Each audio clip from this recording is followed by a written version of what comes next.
and how are we all today? I hope you're all very well. Right, Ukraine wants to join NATO? Let's have a look at this for a minute. Why do you think Russia was getting very, very upset about NATO? Because they were turning round and they were getting closer and closer to the Russian border. And he's territorial, very territorial. So NATO pushes, he turns around and goes, that's it, I'm taking Ukraine. You know, he took Crimea and was allowed to take Crimea. So now he's taken Donetsk, he's taken all of the other areas. He's today announced that they are now Russian states. They are part of the Russian USSR, as he'd like to actually put it forward to. So what does Zelensky do? We want to join NATO. Right, I know there's yellow and blue flags everywhere around the world, and I know everyone is, oh, go Ukraine, and all the Western countries are sending materials, guns, weapons, drones, everything. I know that. I know the British Army has been training the Ukrainian forces since 1994. So the British Army have been regularly. This is why the Ukrainian forces are so successful, because they've been trained by the British Army. And it has been an ongoing process since 1994.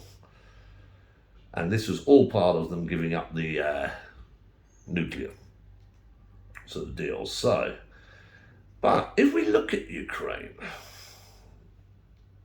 they produce 20% of the world's yield on grain. Imagine what that is in monetary terms. Imagine what that is on monetary terms. Okay, take that and look at it as what it is, and then look at Ukraine itself, and you will see that the infrastructure isn't that good. They don't have metro lines. They've got a bus service. If that, it's reasonably advanced, but not to the level that it should be for the amount of money, the yield, the GDP, the gross domestic product. So there is an issue there. Now, why would that be, do you think? A little bit of embezzlement going on? I think that might be a case. I think there might have been a case of that Zelensky and his boys were,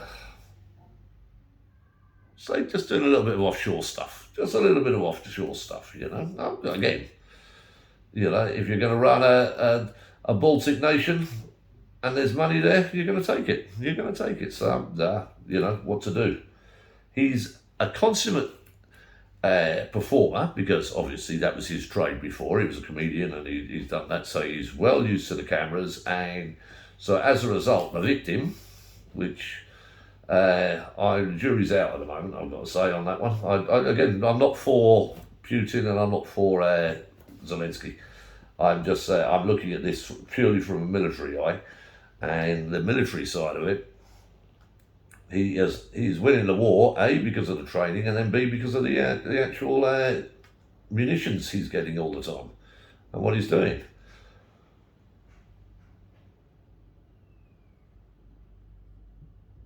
So at the moment, we've got Ukraine, Finland, Sweden, all wanting to join NATO, surrounding Russia. Right? What do you think will be the outcome of that? What do you think, you know, if someone, say we were landlocked, say we were France, or say we were Germany or something like that, and someone came in and NATO, a foreign force, i.e. someone other than NATO, came in and started taking over land around your border, you'd be spooked. This is what's happened with Russia. Now, will Putin last? Highly unlikely. These communist states tend to replace their leader when they lose favour, so I very much doubt that. But as for Ukraine joining NATO, I think we might have to do another video on NATO. Because they are not the friendly force that you think they might be. You know, this is all part of, if you bear in mind that NATO is a European, the national National Atlantic and Treaty Organisation. So there are a lot of outside influences on this war that should not necessarily be there.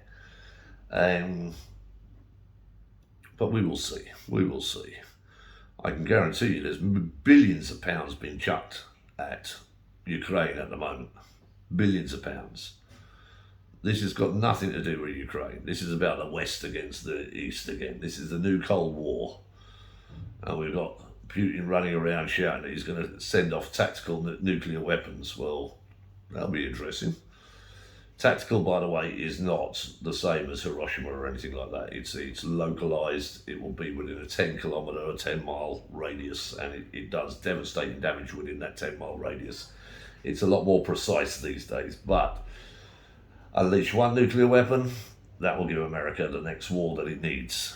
You see, if you have not realised yet, the world needs wars, because the backbone of the infrastructure of any country is the weaponry manufacture. So it will be a very interesting little time ahead, I've got to say. I think we're in for a bit of a Cold War. Add that to the incompetence of the UK government.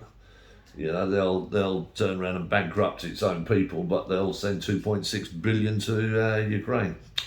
What to do? Anyway, that's enough on that one. Your thoughts? Let me know what you think. Ukraine in NATO? I don't think so. That's a step too far. Or as an old, what was it, Operation Green Gun? A bridge too far. Take care, guys.